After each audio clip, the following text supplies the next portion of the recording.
Howdy guys, and welcome back to Albert Engel's Pro Career in Pro Cycling Manager 2024. We're up to episode 44, believe it or not. It's flying by. Last episode we took on Fleche Wallonne to a little bit of a better result. Is so far in our Ardennes campaign, you could say. We finished third, but now we arrive at Liège-Bastogne-Liège, the hardest of the three in the Ardennes Classics. It's really known as the Climbers Classic. Will it suit Engel more? We hope so, but it's kind of proving we shouldn't have taken that mid-season break when we took it. Live and learn on that one. We're kind of more focused on the Grand Tours this season than these classics, but look, we've won the Strada already. I would love to win Liège-Bastogne-Liège, or LBL as it's known. It's actually got a lot of names, but I'll call it LBL from now on. And here we are. You heard the man. Routes a fairly mixed bag. But yeah, here we are at Amstel Gold. So it is one of the longest. It's not the longest, but one of the longest classics in the world. We'll just fix that up. It's one of the hardest classics in the world is what I would say. I'd argue, depending on who you are and your ability and all that, it's one of the, if it would be the hardest, I would say. But I'm biased. I was a climber, so we're gonna get, I think, Joe Henderson to protect us. It is unfortunate that Engel is on a -2 day. It's a bit harsh, but we'll have to see what we can do with it. Let's jump forward a little bit whilst this early breakaway gets formed. We'll check back in and give you an update on who's in it. Okay, pace has finally let up. That took a little bit for it to settle, it seems, but we have a pack of 7 away. 4 minutes up on us at the moment. In it is Kobo from Kern Cycling, Magnus Sheffield from Ineos Grenadiers, and I think it's Leo Hater. I could be wrong there. I think it's Leo Hater from Ineos Grenadiers as well. So a duo up there from Ineos. We have Zingle from Cofidis. It is Prost Fro from Intermarché Wanty. Tudor have Bedalati up there, and DSM have Tusveld up there as well. So looks like a pretty strong pack, especially for an Ineos duo being up there. In terms of other riders here, we have Ben Healy once again. He won Fleche Wallonne last episode, so definitely a rider to keep an eye on. Well, in fact, we'll get a bit of info on him. He's on a +1 day, so yeah, very much a rider to watch out for. This man, very hard to beat on the best of days, and he's on a +3. So he would probably be, I would say, the absolute out-and-out favourite. But we also have Remco here on a +3 day as well. Matthew van der Poel's here for Alpecin. Does look pretty good in that Dutch Champs jersey. I've got to say, it suits him rather well. Wout van Aert's here in the Belgian National Champs kit as well. So a lot of firepower in this race, that's for sure. Pidcock for Ineos, and obviously they got 2 riders up the road, so a lot of options for them to play. Maxime Van Gils, you got Baggioli from Little Trek. He's had a very good campaign already. I think he's got in the top 3 in the Ardennes. We've got Sobrero from Bora. Yeah, this is a stacked field. It's just riders on riders on riders. I mean, when Lutsenko is one of the really kind of non-knowns, it's a stacked field, and Lutsenko is a strong rider. Dinham for DSM, young Aussie. Best result IRL at least is top 10 at World Championships in the elite field. So yeah, a lot of promise behind him. All right, let us go back to Engel and jump forward once again. We're heading very much into, well, the early breakaway is already there. The first main climb on the route. Not that there hasn't already been climbing. There's been quite a lot. But yeah, the first one is the Côte de la Ruche en Ardennes. The breakaway does have 7 minutes on us though, so let's just jump forward till where we arrive at it. And here we are. You got Mads Pedersen there, the world champion. So Remco's got some strong firepower behind him, that's for sure. Yeah. Hard climb this one. Kiwi flag out. That's cool to see. Finn Fisher Black, I suppose. Maybe for, I'm not too sure who else it would be for. Lawrence Piffy. Alright, that is the first major climb dealt with. Let's jump forward a bit further, guys. We have the Côte de Saint-Roch coming up next after a bit of a steep descent into it here. And here it is. You can see it's a bit of an iconic climb in Liège-Bastogne-Liège. All the flags. That's actually very cool. It's all in the game. Like it's not exactly like IRL, but it's kind of the idea. That's how it looks IRL-ish. Gotta tell you, for the day that Engel's on, I kind of feel a bit tempted to work for someone else, like Magnus Cort Nielsen or somebody that's probably feeling a little bit better than us. But we'll see if we can hang on and get a top 3. Maybe the win. We'll see. Alright, and a bit of an update once again, coming into another major climb on the route. It is the Côte de Mont-le-Soir next up. The early breakaway have only 4 minutes now on the peloton, so bit of hard work. They got out to around 9 minutes at their max lead, so some hard work from the peloton now to really close it down. And this is kind of where a bit of action starts to kick off, you could say. So it looks like we have Quickstep, Bora, UAE, Visma Lab, and Uno X, our team, EF as well, all very interested in the chase at the front at the moment. We'll just watch maybe this climb in the next one. Engel is not feeling the best, I will say that. Cool Set, though, is doing rather well. Oh, he rode quite far back in the peloton, that might be why. How's Remco feeling? A bit better than us, unfortunately. Seems like he's on a pretty good day. I mean, he's on +3 as well, so that would be a pretty good day. Is that Remco attacking? No. Peloton, oh, sorry, pace has just lifted quite a lot, so we'll adjust as well. Yeah, it's lifted at the front quite heavily. Vanderlei and Bonu doing a lot of the pace making. They definitely lifted it across that climb. Took almost a minute out of the peloton. The early breakaway straight away. Climbs keep coming in thick and fast from here, so we'll keep checking in on these climbs. Yeah, split just then again. Wow. We want to be attentive. We don't want to miss any splits, that's for sure. A couple, 50 riders or so at the back dangling.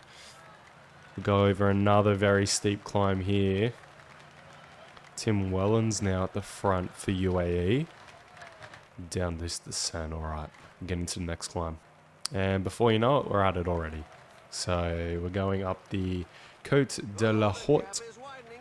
I don't know how you fully say that name. Levier, we'll say. Pace is very hot now, so we're going to have to up our effort. Probably pop sneaking on even. We're getting a bit caught out in the mid-pack here. Ayuso's around us though. Wout's there as well. So we're not too... Yeah, that's okay. But we are expending a lot of energy here.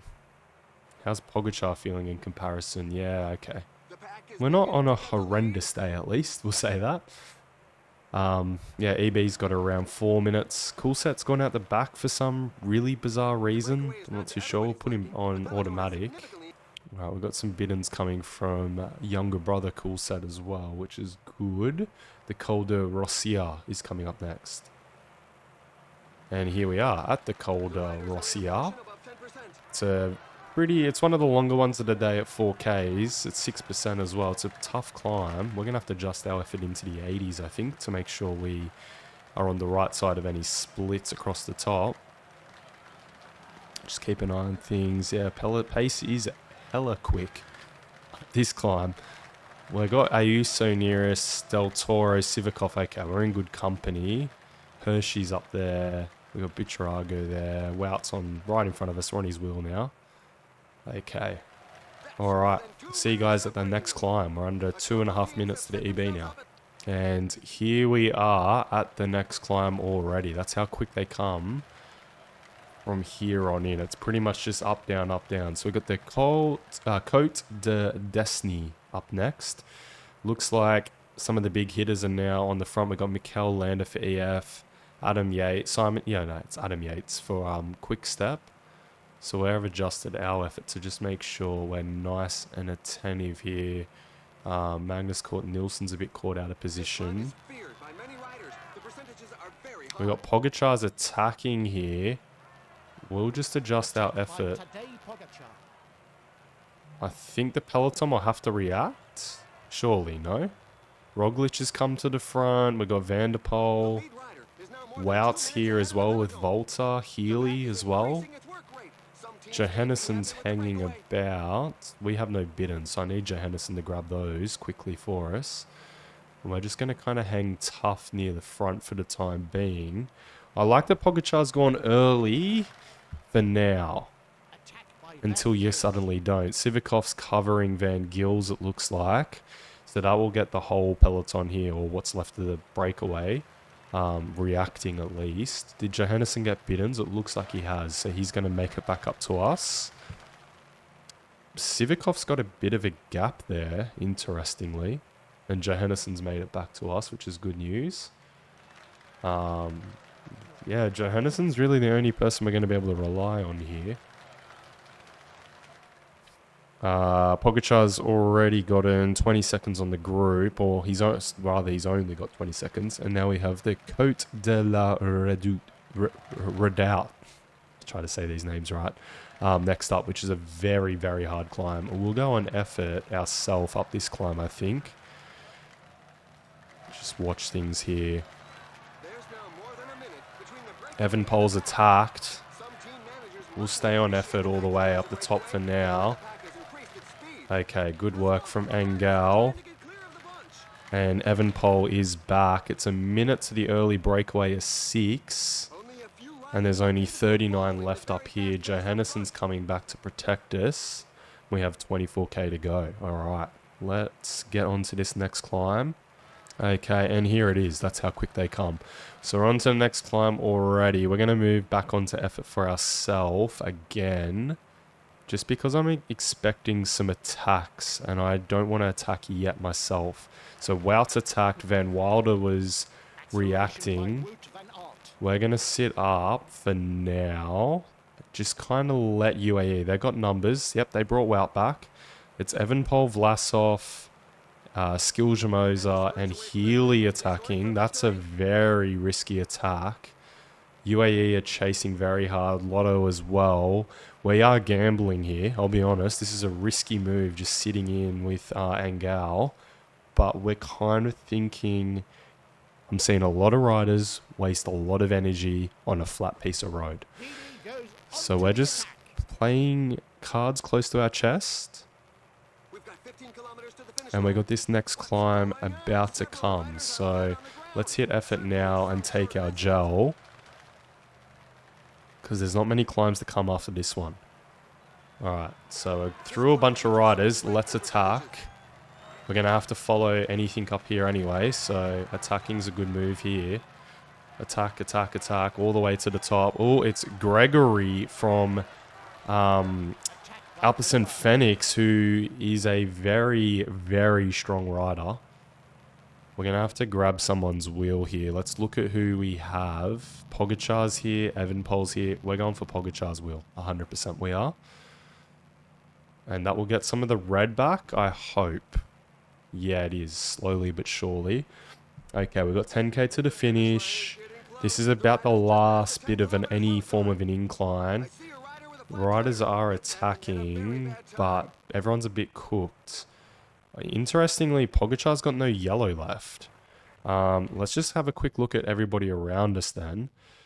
Okay, alright, this is actually looking pretty good for us. Yeah, we're one of the better riders left, I would say. Pogacar's actually cooked. Vingegaard's gone on the attack. Who's going to have to counter that? I would suppose either Gregory or Evenepoel, surely. We'll grab Gregory's wheel for now. Looks like Pogacar is kind of out of the picture for now. Vingegaard's gone on the flyer. We're going to have to react surely to one of these moves at some point, but we'll keep playing it safe. Well, not safe, but just cagey. And we've got this nice descent coming up, which maybe, just maybe, might suit Engel. Okay, and we're at this descent. Let's acrobat and see that we can't grab a little bit of an advantage around this corner. And around this next corner, can we? Alright, start the sprint. Oh, that's going to be risky. We're 800 meters out. No, I don't like his chances. He swings around the corner. Oh, no, I think maybe. Yeah, I think that is it. They're coming quick, but I think it's a little too late. It is LBL for Albert Engel. What a win for Albert there. Took a risk down the descent. Just enough. It's a different finish to Liège-Bastogne-Liège. Have they changed it IRL? Am I not in tune with cycling anymore? Possibly. I didn't know that there was a corner like that. In IRL Liège-Bastogne-Liège, you go up not a massive climb, but a slow drag, and then swing left at the top.